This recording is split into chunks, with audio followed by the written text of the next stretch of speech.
Two great mysteries dominate our lives: love and money.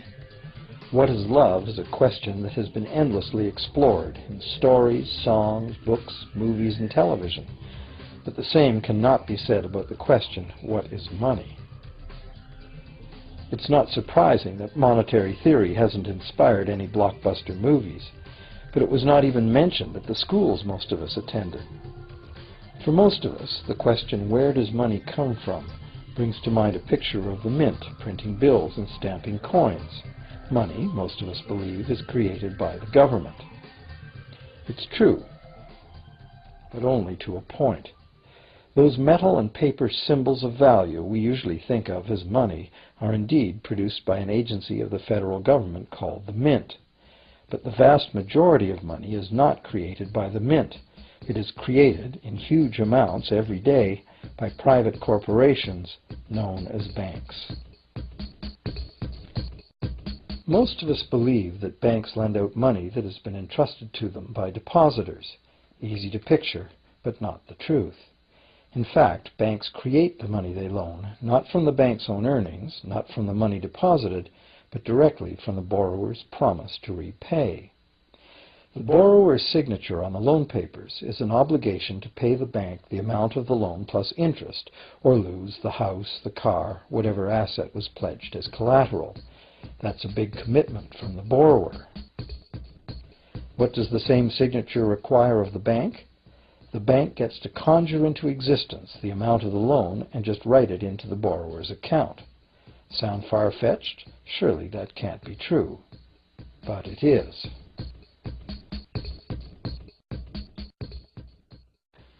To demonstrate how this miracle of modern banking came about, consider this simple story, the goldsmith's tale. Once upon various times, pretty much anything was used as money. It just had to be portable, and enough people had to have faith that it could later be exchanged for things of real value, like food, clothing, and shelter. Shells, cocoa beans, pretty stones, even feathers have been used as money. Gold and silver were attractive, soft, and easy to work with, so some cultures became expert with these metals. Goldsmiths made trade much easier by casting coins, standardized units of these metals whose weight and purity was certified. Well, to protect his gold, the goldsmith needed a vault, and soon his fellow townsmen were knocking on his door, wanting to rent space to safeguard their own coins and valuables. Before long, the goldsmith was renting every shelf in the vault and earning a small income from his vault rental business. Years went by, and the goldsmith made an astute observation. Depositors rarely came in to remove their actual physical gold, and they never all came in at once. That was because the claim checks the goldsmith had written as receipts for the gold were being traded in the marketplace as if they were the gold itself. This paper money was far more convenient than heavy coins, and amounts could simply be written instead of laboriously counted one by one for each transaction. Meanwhile, the goldsmith had another business. He lent out his gold, charging interest. Well, as convenient claim check money came into acceptance, borrowers began asking for their loans in the form of these claim checks instead of the actual metal. As industry expanded, more and more people asked the goldsmith for loans. This gave the goldsmith an even better idea. He knew that very few of his depositors ever removed their actual gold, so the goldsmith figured he could easily get away with lending out claim checks against his depositors' gold, in addition to his own. As long as the loans were repaid, his depositors would be none the wiser and no worse off.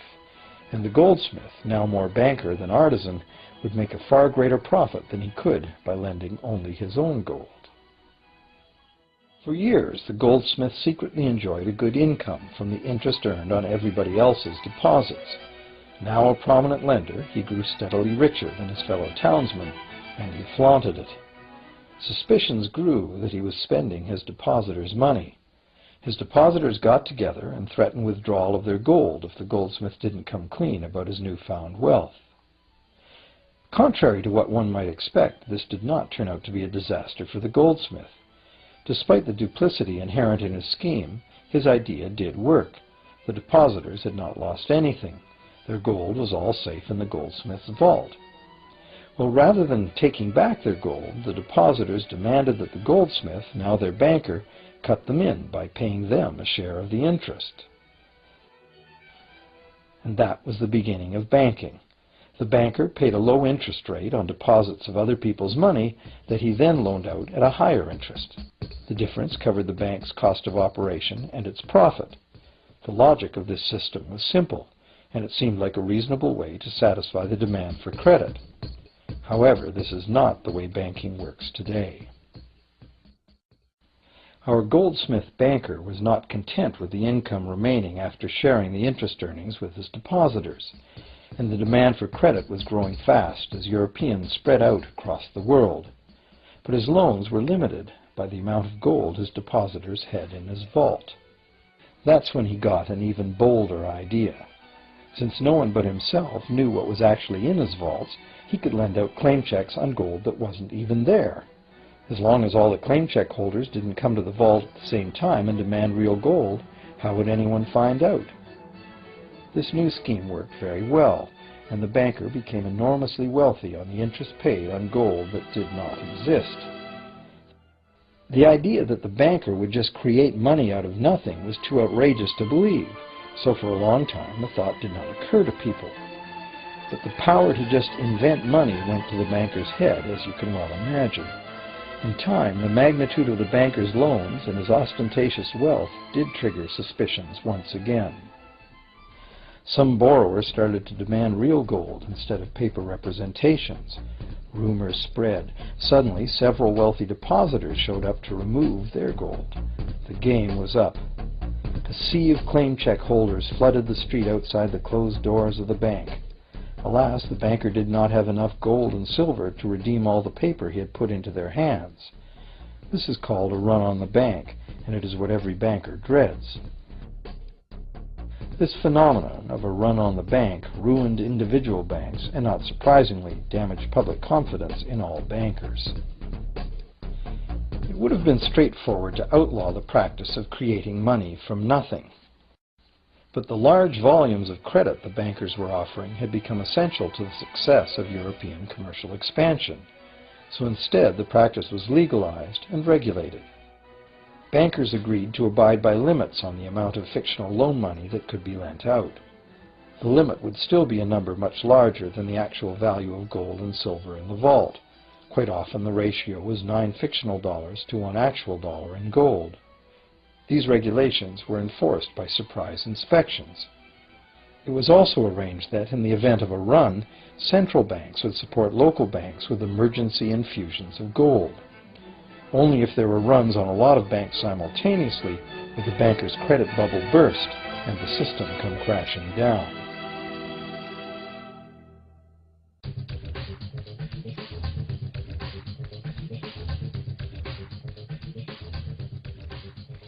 Over the years, the fractional reserve system and its integrated network of banks backed by a central bank has become the dominant money system of the world.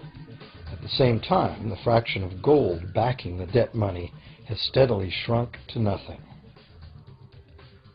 The basic nature of money has changed. In the past, a paper dollar was actually a receipt that could be redeemed for a fixed weight of gold or silver. In the present, a paper or digital dollar can only be redeemed for another paper or digital dollar. In the past, privately created bank credit existed only in the form of private banknotes, which people had the choice to refuse, just as we have the choice to refuse someone's private check today. In the present, privately created bank credit is legally convertible to government-issued fiat currency, the dollars, loonies, and pounds we habitually think of as money.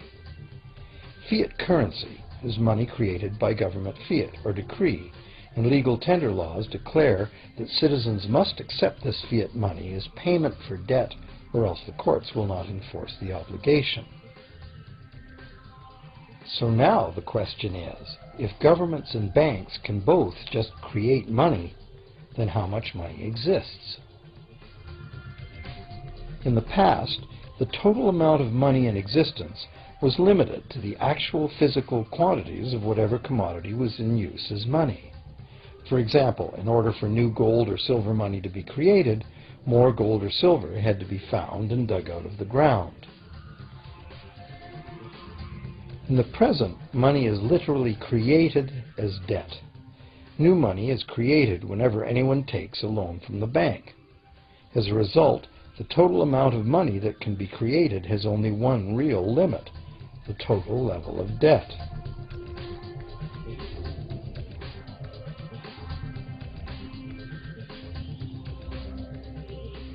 Governments place an additional statutory limit on the creation of new money by enforcing rules known as fractional reserve requirements. Essentially arbitrary, fractional reserve requirements vary from country to country and from time to time. In the past, it was common to require banks to have at least $1 worth of real gold in the vault to back $10 worth of debt money created. Today, reserve requirement ratios no longer apply to the ratio of new money to gold on deposit, but merely to the ratio of new debt money to existing debt money on deposit in the bank. Today, a bank's reserves consist of two things: the amount of government-issued cash or equivalent that the bank has deposited with the central bank, plus the amount of already existing debt money the bank has on deposit. To illustrate this in a simple way, let's imagine that a new bank has just started up and has no depositors yet. However, the bank's investors have made a reserve deposit of $1,111.12 of existing cash money at the central bank. The required reserve ratio is 9-to-1. Step 1. The door is open and the new bank welcomes its first loan customer. He needs $10,000 to buy a car. At the 9-to-1 reserve ratio, the new bank's reserve at the central bank, also known as high-powered money, allows it to legally conjure into existence 9 times that amount, or $10,000, on the basis of the borrower's pledge of debt. This $10,000 is not taken from anywhere. It's brand new money simply typed into the borrower's account as bank credit. The borrower then writes a check on that bank credit to buy the used car. Step 2. The seller then deposits this newly created $10,000 at her bank. Unlike the high-powered government money deposited at the central bank, this newly created credit money cannot be multiplied by the reserve ratio. Instead, it's divided by the reserve ratio. At a ratio of 9-to-1, a new loan of $9,000 can be created on the basis of the $10,000 deposit. Step 3. If that $9,000 is then deposited by a third party at the same bank that created it or at a different one, it becomes the legal basis for a third issue of bank credit, this time for the amount of $8,100. Like one of those Russian dolls, where each layer contains a slightly smaller doll inside, each new deposit contains the potential for a slightly smaller loan in an infinitely decreasing series. Now, if the loan money created is not deposited at the bank, the process stops. That's the unpredictable part of the money creation mechanism. But more likely, at every step, the new money will be deposited at a bank, and the reserve ratio process can repeat itself over and over until almost $100,000 of brand new money has been created within the banking system. All of this new money has been created entirely from debt, and the whole process has been legally authorized by the initial reserve deposit of just $1,111.12, which is still sitting untouched at the central bank. What's more, under this ingenious system, the books of each bank in the chain must show that the bank has 10% more on deposit than it has out on loan.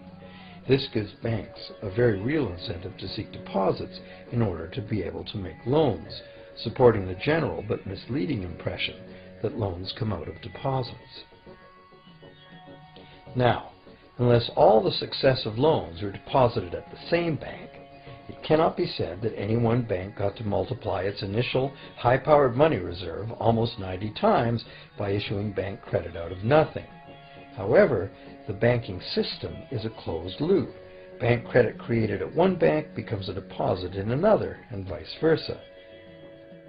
In a theoretical world of perfectly equal exchanges, the ultimate effect would be exactly the same as if the whole process took place within one bank. That is, the bank's initial central bank reserve of a little over $1,100 allows it to ultimately collect interest on up to $100,000 the bank never had.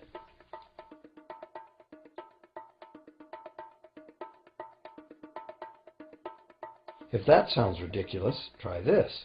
In recent decades, as a result of steady lobbying by the banks, the requirements to make a reserve deposit at the nation's central bank have all but disappeared in some countries, and actual reserve ratios can be much higher than 9-to-1. For some types of accounts, 20-to-1 and 30-to-1 ratios are common. And even more recently, by using loan fees to raise the required reserve from the borrower, banks have now found a way to circumvent reserve requirement limitations entirely. So, while the rules are complex, the common sense reality is actually quite simple. Banks can create as much money as we can borrow.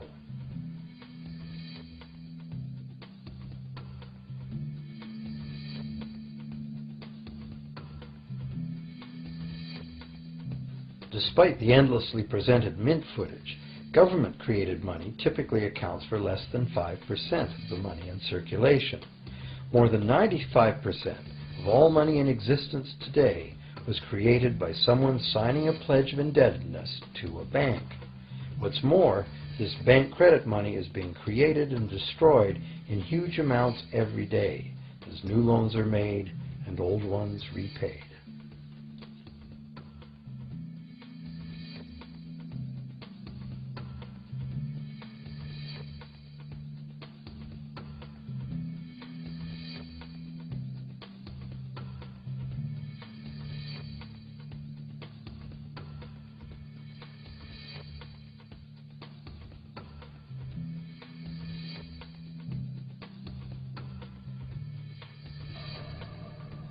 Banks can only practice this money system with the active cooperation of government. First, governments pass legal tender laws to make us use the national fiat currency. Secondly, governments allow private bank credit to be paid out in this government currency. Thirdly, government courts enforce debts. And lastly, governments pass regulations to protect the money system's functionality and credibility with the public, while doing nothing to inform the public about where money really comes from. The simple truth is that when we sign on the dotted line for a so-called loan or mortgage, our signed pledge of payment, backed by the assets we pledge to forfeit should we fail to pay, is the only thing of real value involved in the transaction. To anyone who believes we will honor our pledge, that loan agreement or mortgage is now a portable, exchangeable, and saleable piece of paper. It's an IOU. It represents value and is therefore a form of money. This money the borrower exchanges for the bank's so-called loan. Now, a loan in the real world means that the lender must have something to lend. If you need a hammer, my loaning you a promise to provide a hammer I don't have won't be of much help. But in the artificial world of money, a bank's promise to pay money it doesn't have is allowed to be passed off as money, and we accept it as such.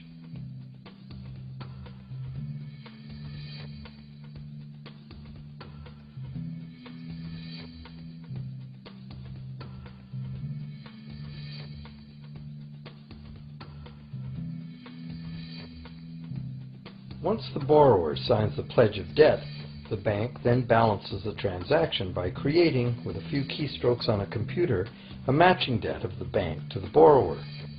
From the borrower's point of view, this becomes loan money in his or her account, and because the government allows this debt of the bank to the borrower to be converted to government fiat currency, everyone has to accept it as money. Again, the basic truth is very simple. Without the document the borrower signed, the banker would have nothing to lend. Have you ever wondered how everyone, governments, corporations, small businesses, families, can all be in debt at the same time and for such astronomical amounts? Have you ever questioned how there can be that much money out there to lend? Now you know, there isn't. Banks do not lend money. They simply create it from debt. And as debt is potentially unlimited, so is the supply of money.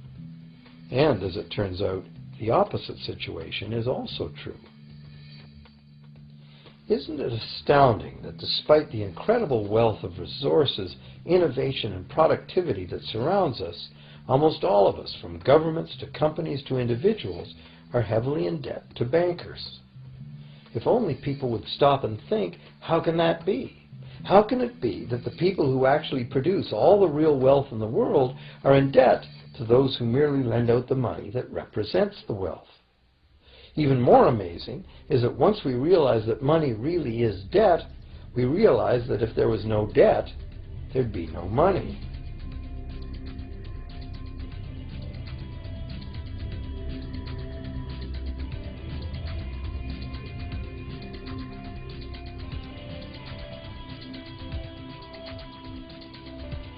If this is news to you, you are not alone. Most people imagine that if all debts were paid off, the state of the economy would improve. It's certainly true on an individual level. Just as we have more money to spend when our loan payments are finished, we think that if everyone were out of debt, there would be more money to spend in general. But the truth is the exact opposite.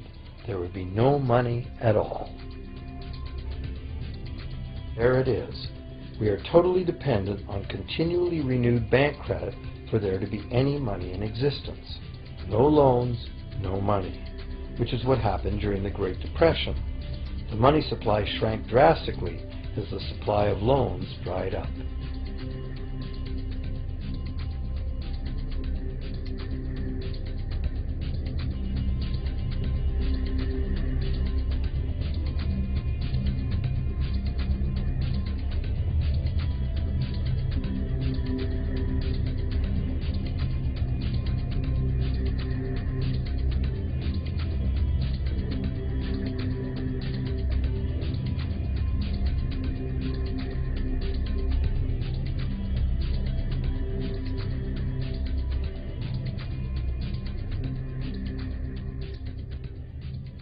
And that's not all. Banks create only the amount of the principal.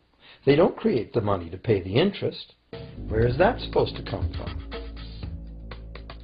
The only place borrowers can go to obtain the money to pay interest is the general economy's overall money supply. But almost all of that overall money supply has been created exactly the same way, as bank credit that has to be paid back with more than was created. So everywhere there are other borrowers in the same situation, frantically trying to obtain the money they need to pay back both principal and interest from a total money pool which contains only principal. It is clearly impossible for everyone to pay back the principal plus interest because the interest money doesn't exist. This can even be expressed by a simple mathematical formula.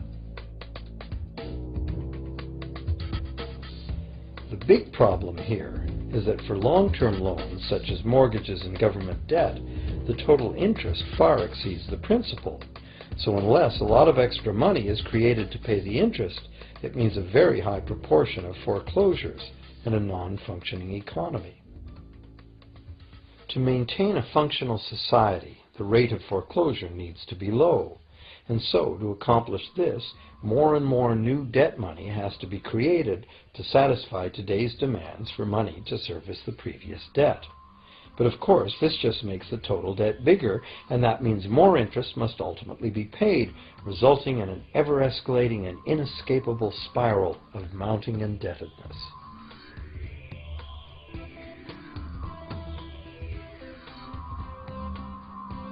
It is only the time lag between money's creation as new loans and its repayment that keeps the overall shortage of money from catching up and bankrupting the entire system. However, as the bank's insatiable credit monster gets bigger and bigger, the need to create more and more debt money to feed it becomes increasingly urgent. Why are interest rates so low? Why do we get unsolicited credit cards in the mail?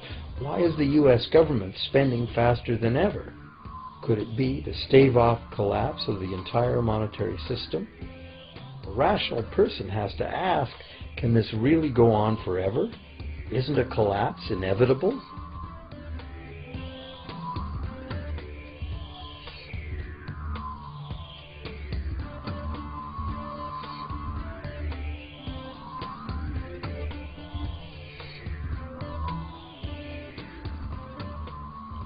Money facilitates production and trade.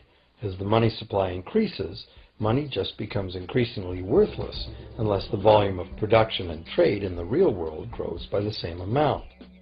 Add to this the realization that when we hear that the economy is growing at 3% per year, it sounds like a constant rate, but it's not.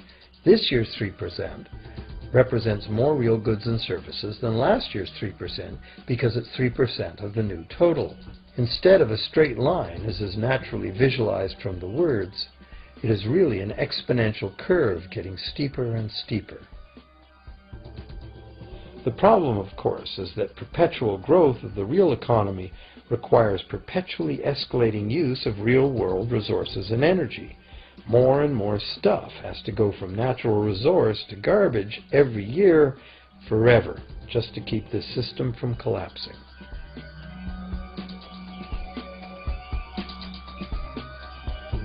What can we do about this downright scary situation? For one thing, we need a very different concept of money. It's time more people ask themselves and their governments 4 simple questions. Around the world, governments borrow money at interest from private banks. Government debt is a major component of total debt, and servicing that debt takes a big chunk of our taxes. Now we know that banks simply create the money they lend, and that governments have given them permission to do this. So the first question is, why do governments choose to borrow money from private banks at interest when government could create all the interest-free money it needs itself? And the second big question is, why create money as debt at all? Why not create money that circulates permanently and doesn't have to be perpetually re-borrowed at interest in order to exist? The third question, how can a money system that can only function with perpetually accelerating growth be used to build a sustainable economy? Isn't it logical that perpetually accelerating growth and sustainability are incompatible? And finally, what is it about our current system that makes it totally dependent on perpetual growth? What needs to be changed to allow the creation of a sustainable economy? At one time, charging any interest on a loan was called usury and was subject to severe penalties, including death. Every major religion forbade usury. Most of the arguments made against the practice were moral. It was held that money's only legitimate purpose was to facilitate the exchange of real goods and services. Any form of making money from simply having money was regarded as the act of a parasite or of a thief. However, as the credit needs of commerce increased, the moral arguments eventually gave way to the argument that lending involves risk and loss of opportunity to the lender, and therefore attempting to make a profit from lending is justified. Today, these notions seem quaint. Today, the idea of making money from money is held as an ideal to strive for. Why work when you can get your money to work for you? However, in trying to envision a sustainable future, it's very clear that the charging of interest is both a moral and a practical problem. Imagine a society and economy that can endure for centuries because, instead of plundering its capital stores of energy, it restricts itself to present-day income. No more wood is harvested than grows in the same period. All energy is renewable, solar, gravitational, geothermal, magnetic, and whatever else we discover.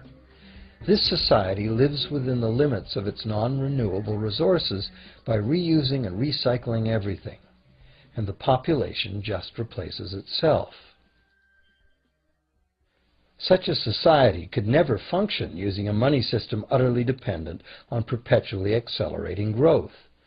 A stable economy would need a money supply at least capable of remaining stable without collapsing. Let's say the total volume of this stable money supply is represented by this big circle. Let's also imagine that moneylenders must actually have existing money to lend. If some people within this money supply begin systematically lending money at interest, their share of the money supply will grow. If they continually re-loan at interest all the money that gets paid back, what's the inevitable result? Whether it's gold, fiat, or debt money doesn't matter. The money lenders will end up with all the money. And after the foreclosures and bankruptcies are all filed, they'll get all the real property too. Only if the proceeds of lending at interest were evenly distributed among the population would this central problem be solved. Heavy taxation of bank profits might accomplish this goal, but then why would banks want to be in business? If we were ever able to free ourselves of the current situation, we could imagine banking run as a non-profit service to society, dispersing its interest earnings as a universal citizen dividend, or lending without charging interest at all.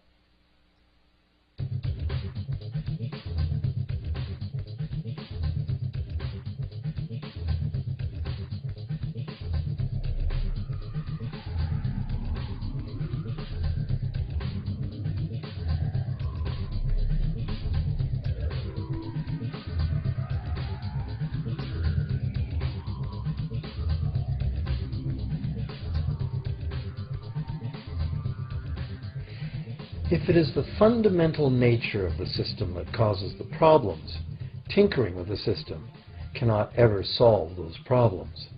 The system itself must be replaced. Many monetary critics call for a return to gold-based money, claiming that gold has a long history of reliability. They ignore the many scams that can be played with gold, shaving coins, debasing the metal, cornering the market, all of which were abundantly practiced in ancient Rome and contributed to its fall. Some advocate silver as being more abundant than gold and therefore more difficult to corner. Many question the need to bring back precious metals at all. No one wants to go back to carrying heavy sacks of coins to go shopping. It's a certainty that paper, digital, plastic, or more likely biometric ID money would be the real medium of trade, with the same potential for creating unlimited debt money we have now.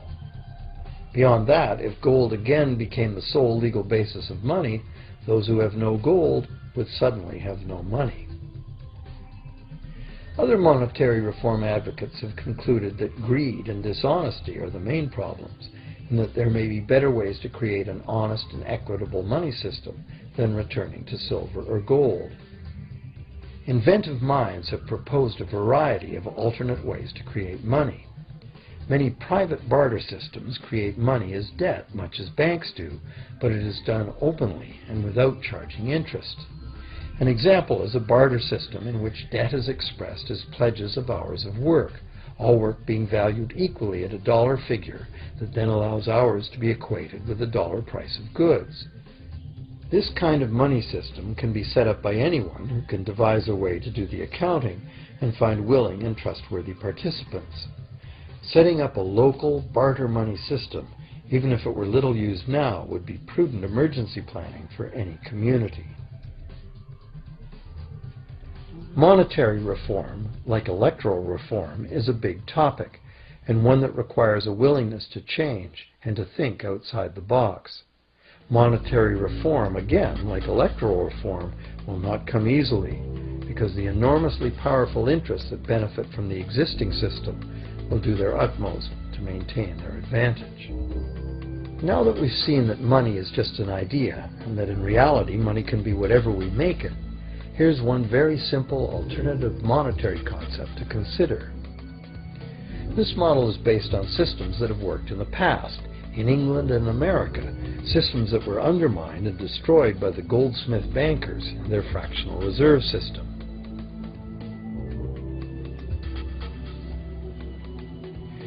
create an economy based on permanent interest-free money, money could simply be created and spent into the economy by the government, preferably on long-lasting infrastructure that facilitates the economy, such as roads, railroads, bridges, harbors, and public markets. This money would not be created as debt, it would be created as value, that value being in the form of whatever it was spent on. If this new money facilitated a proportional increase in trade requiring its use, it would cause no inflation whatsoever. If government spending did cause inflation, there would be two courses of action available. Inflation is equivalent in effect to a flat tax on money. Whether the money goes down in value 20% or the government takes 20% of our money away from us, the effect on our buying power is the same. Viewed this way, inflation in place of taxation might be politically acceptable if well spent and kept within limits. Or government could choose to counter inflation by collecting tax monies that it then takes out of use, thus reducing the money supply and restoring its value. To control deflation, which is the phenomenon of falling wages and prices, the government would simply spend more money into existence. With no competing private debt money creation, governments would have more effective control of their nation's money supply. The public would know whom to blame if things went wrong. Governments would rise and fall on their ability to preserve the value of money. Government would operate primarily on taxes, as it does now, but tax money would go much, much further, as none of it would be required to pay interest to private bankers. There could be no national debt if the federal government simply created the money it needed. Our perpetual collective servitude to the banks through interest payments on government debt would be impossible.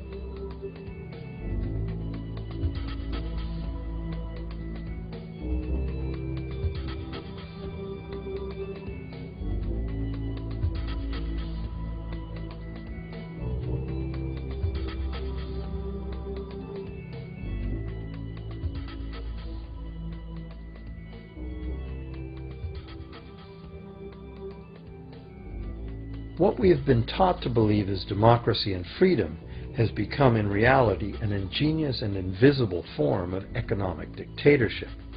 As long as our entire society remains utterly dependent on bank credit for its supply of money, bankers will be in the position to make the decisions on who gets the money they need and who doesn't.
Few people are aware today that the history of the United States since the Revolution in 1776 has been, in large part, the story of an epic struggle to get free and stay free of control by the European international banks. This struggle was finally lost in 1913 when President Woodrow Wilson signed into effect the Federal Reserve Act, putting the international banking cartel in charge of creating America's money.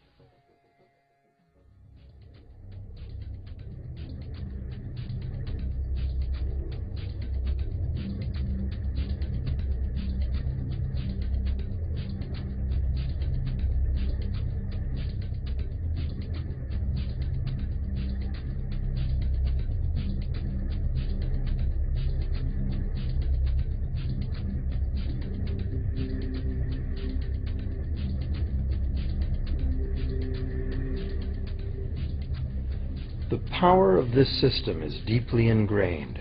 So is the educational and media silence on the subject. Years ago, a Canadian Deputy Prime Minister surveyed scores of non-economists, both highly educated professionals and common-sense people on the street, and found that not one of them had an accurate understanding of how money is created. In fact, it's probably safe to say that most people, including the frontline employees of banks, have never given the matter a moment's thought. Have you?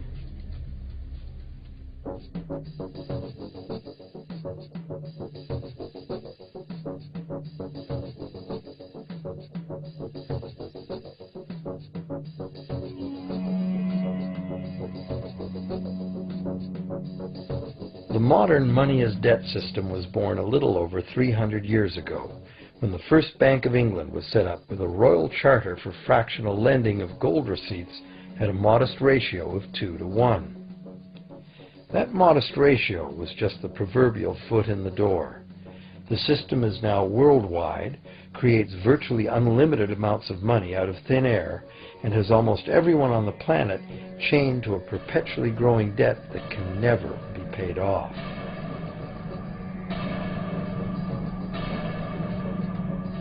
Could it have all happened by accident?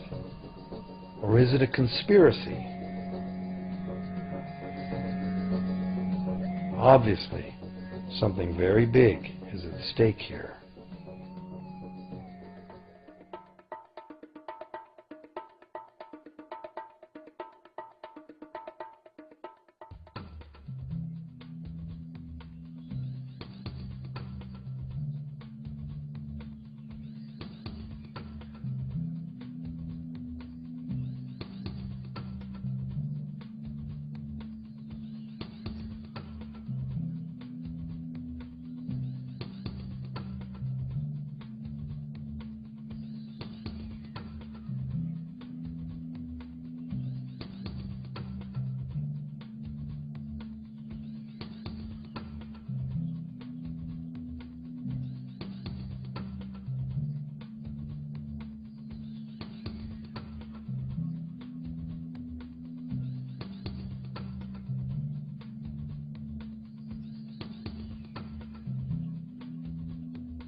called the mint.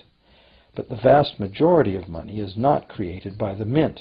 It is created in huge amounts every day by private corporations known as banks.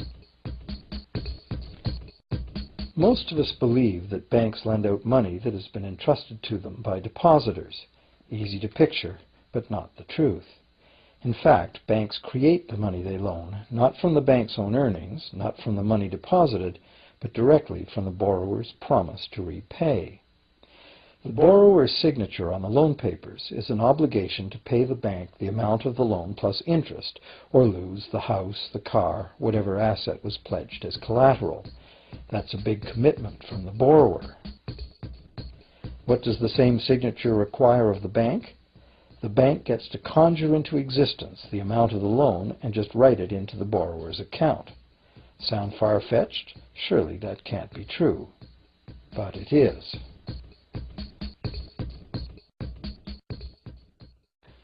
To demonstrate how this miracle of modern banking came about, consider this simple story.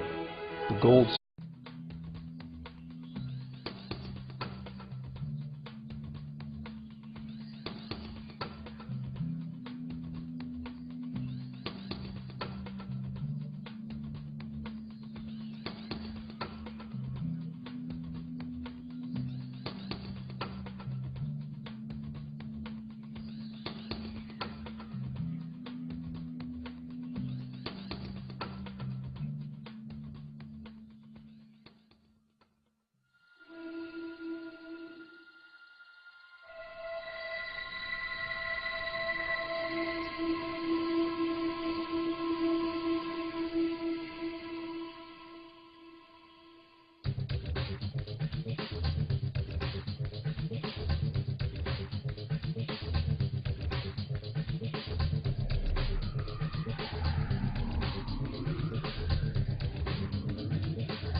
tale. Once upon various times, pretty much anything was used as money. It just had to be portable, and enough people had to have faith that it could later be exchanged for things of real value, like food, clothing, and shelter. Shells, cocoa beans, pretty stones, even feathers have been used as money. Gold and silver were attractive, soft, and easy to work with, so some cultures became expert with these metals. Goldsmiths made trade much easier by casting coins, standardized units of these metals whose weight and purity was certified. Well, to protect his gold, the goldsmith needed a vault, and soon his fellow townsmen were knocking on his door, wanting to rent space to safeguard their own coins and valuables. Before long, the goldsmith was renting every shelf in the vault and earning a small income from his vault rental business. Years went by, and the goldsmith made an astute observation. Depositors rarely came in to remove their actual physical gold, and they never all came in at once. That was because the claim checks the goldsmith had written as receipts for the gold were being traded in the marketplace.